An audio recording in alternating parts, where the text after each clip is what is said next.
கசங்கி போன வேஷ்டி சட்டை, கருப்பு வெள்ளையுமா தாடி, ரொம்ப களைச்சு போயிருந்தாரு. நீண்ட தூரம் பிரயாணம் பண்ணிட்டு வந்திருப்பார் போல இருக்கு. சொட்ட சொட்ட நனைஞ்சிட்டு வர ஆனந்த் அவரை மேலையும் கீழையும் பார்த்தான். கையில ஒரு ரெக்ஸின் பைய இருக்கா அணைச்சிட்டு இருந்தாரு. ஆனந்தியே நம்பிக்கையோட பார்த்துட்டு இருந்தார் ராமசாமி. அந்த பேப்பர்ல ஒரு பையனோட போட்டோ இருந்தது. கிட்டத்தட்ட 22 வயசு இருக்கும்.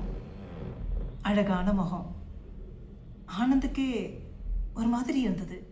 மகேஷன் பேரு, 22 வயசு. பஸ் ஸ்டாண்ட் போறதுக்கு ரோட கிராஸ் பண்ணான். எங்கேருந்தோ வந்த இந்த டிராவல்ஸ் வேன் ஸ்பாட்லி